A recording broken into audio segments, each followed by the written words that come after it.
अस्सलामुअलैकुम रहमतुल्लाहि व बरकातुहू my YouTube friends. Welcome back to my channel. Hope कि आप लोग बिल्कुल ठीक ठाक हैं और आप सबकी दुआ से अल्हम्दुलिल्लाह मैं भी ठीक हूँ।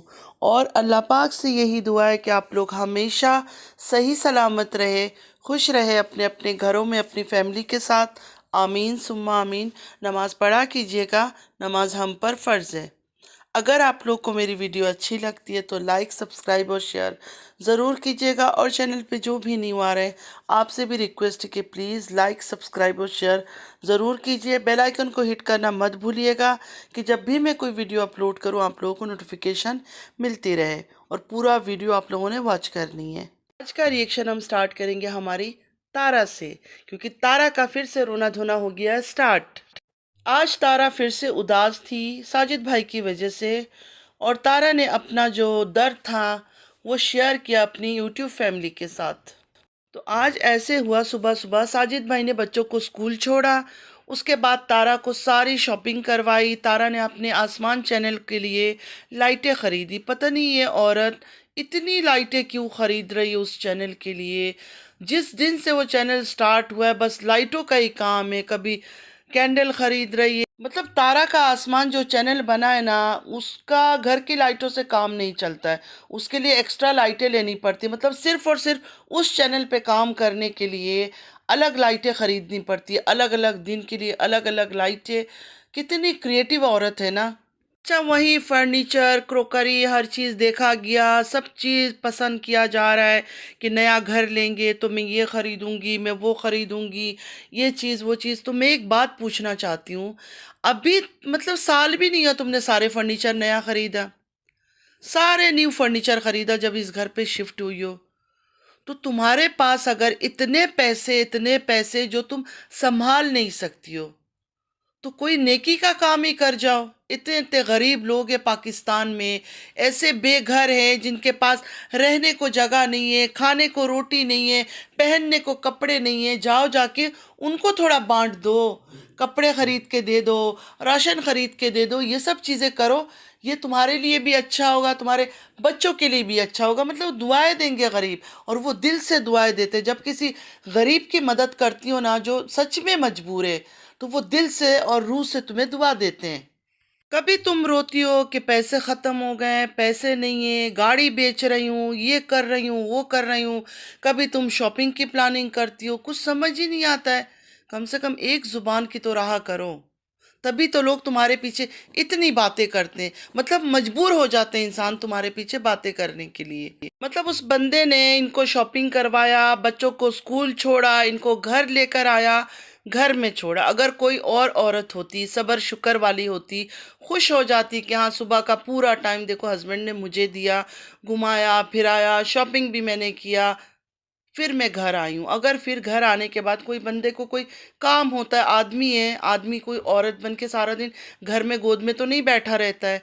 आदमी अगर उसको कहीं जाना है तो इट्स ओके चला जाए। लेकिन इतना दुख भरी दास्तान सुनाने का मुझे कुछ समझ नहीं आया।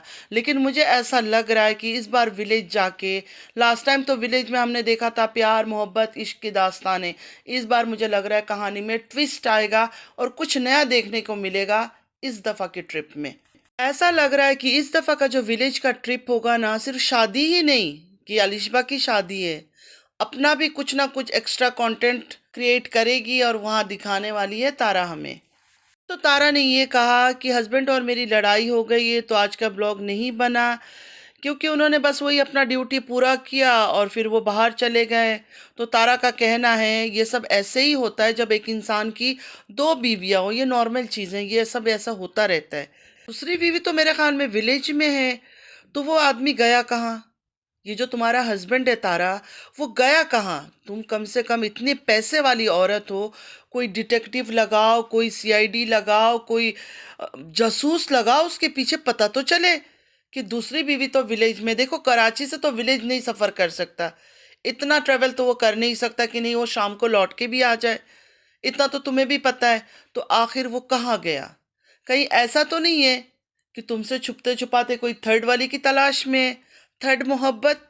तो कह रही हूँ अभी से केयरफुल रहो, अभी से होशियार हो जाओ, आंख और कान खुली रखो। मैं तुम दोनों बहनों को और कितना समझाऊं कि दोनों आंखें और कान खुली रखा करो, क्योंकि तुम दोनों के साथ हादसा इतने ज्यादा हो जाता है जिसकी कोई हद ही नहीं है। तुम्हारे साथ देखो, 13 साल बाद भी जाके अपनी पुरानी मोहब्बत से शादी कर लिया, तुम्हारा कहना है साजिद ने। और तुम सऊदीया गई तो तुम्हारी बहन ने कहा कि तुमने जाके उसके घर बर्बाद कर दिया। तो ये सब चीज़ें तुम लोग के साथ होता रहता है, तो कम से कम तुम दोनों को चाहिए हमेशा अलर्ट रहो। दूसरी बात है, जब तुम बाहर से आई तुम्हारी वालिदा रो रही थी, आंटी जी रो रही थी। वैसे क्यों रो रही थी आंटी जी? किसी बात को उनको तकलीफ तो हुआ होगा, किसी बात से वो हर्ट तो हुई होगी, या फिर घर का काम करते करते थक गई होंगी। उनकी भी तो एज हो गई है ना। तुम सिर्फ जो कैमरे के सामने दिखाती हो प्यार मोहब्बत, और पूरा दिन घर में छोड़ के चली जाती हो पूरी घर की रिस्पॉन्सिबिलिटी देकर, कभी ये भी तो सोचा करो कि उनकी भी एज हो चुकी है। ये काउंट करवाने से कि मैं मम्मी को कपड़े खरीद के दे देती हूँ, ये दे देती हूँ, वो दे देती हूँ, मुझे लगता है इस टाइम पे उनको सबसे ज़्यादा जो है ना आराम की ज़रूरत है, रेस्ट की ज़रूरत है, सुकून की ज़रूरत है। वो सऊदीया से आकर भी उनको यहाँ भी नहीं मिल रहा है। पूरा दिन उनको किचन में खाना बनाना है, सारा दिन तुम्हारे छोटे छोटे एक के बाद एक बच्चे संभालना है, थक जाता है इंसान। तुम तो पूरा दिन गाड़ियों में इधर उधर घूमती फिरती रहती हो, लेकिन वो क्या करे घर में बैठ के, कि उस तरह की एज भी नहीं है कि पूरा टाइम बोले कि हाँ मुझे बाहर लेके घुमाओ।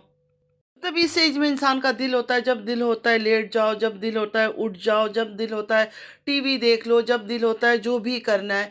लेकिन तुमने तो इतनी जिम्मेदारी उनके ऊपर डाल दिया यहाँ लाकर, जिसका कोई हद ही नहीं है। जैसे कि तुमने कहा कि अपनी औलादों के लिए वो हमेशा परेशान होती है, रोती है। वो तो हर माँ परेशान होती है, हर माँ रोती है। काश कि तुम लोग को भी इस चीज़ का एहसास होता, चाहे तुम हो चाहे सलमा हो। मुझे नहीं पता कि किसके अंदर एहसास ज़्यादा है किसके अंदर नहीं है, क्योंकि दिलों का हाल अल्लाह जानता है, मैं नहीं जान सकती हूँ। एक जो तुमने क्वेश्चन किया अपने हस्बैंड से, मुझे ये बात समझ नहीं आई। मेरी फीलिंग्स, मेरा दिल, तुम्हारा फीलिंग्स, तुम्हारा दिल, वो तो तुम्हें ही पता होगा कि फीलिंग्स तुम्हारी क्या है, दिल में तुम्हारा क्या है। तुम्हारा हस्बैंड कैसे पता लगा सकता है? अजीब अजीब बातें नहीं करने लगी हो, अजीब अजीब सवालात नहीं करती हो। और ऑफ कैमरा किया करो, वरना लोग तुम्हारा इसी वजह से मजाक उड़ाते हैं। तुम्हारे दिल के बारे में तुम्हें पता होगा, तुम्हारी फीलिंग्स के बारे में तुम्हें पता होगा। दूसरा आदमी कैसे बता सकता है? चाहे हस्बैंड हो, चाहे बाप हो, चाहे भाई हो, चाहे माँ हो। फीलिंग्स के बारे में तो वो अपना पर्सनल चीज़ें वो हम ही बता सकते हैं, हमारे रिश्तेदार नहीं बता सकते। एक्चुअली तुम्हारा कसूर नहीं है, तुम्हारा फॉल्ट किसी चीज़ में नहीं है। अचानक तुम्हारे हाथ में पैसा आया, तुम्हें समझ ही नहीं आ रहा है मैं कंटेंट क्रिएट करने के लिए क्या क्या हरकतें करूं। कभी हस्बैंड के साथ लिपट चिपट करूं, कभी दूसरी वाइफ के फीलिंग्स के बारे में बोलूं, कभी दूसरी वाइफ से जेलस हूं वो दिखाऊं, कभी दूसरी वाइफ की वजह से दुखी हूं वो दिखाऊं। तुम डिसाइड ही नहीं कर पा रहे कि क्या करो। अच्छा, बातों बातों में तो मैं खास बात ही भूल गई। टेलर के पास जाके तुमने अपने कपड़े नहीं दिखाया, तुम अपना कोई सूट भी नहीं दिखा रही हो कि तुम क्या पहनोगी। तो दुल्हन का तुमने इतना एडवांस सबको क्यों दिखा दिया? उस बेचारे का भी नहीं दिखाना था ना। जब वो पहनती, दुल्हन बन के सामने आती, तब सब लोग देखते तो कुछ और ही मज़ा आता। लेकिन नहीं, तुमने तो सबके सामने खोल के रख दिया कि दुल्हन के लिए ये चीज़ें हमने खरीदा है। अजीब बात है, अपना छुपा रही हो, दुल्हन का दिखा रही हो। तारा, अभी तुम फिर से शादी के लिए जा रहे हो, तुम्हारे बच्चों का फाइनल एग्जाम्स हो गया?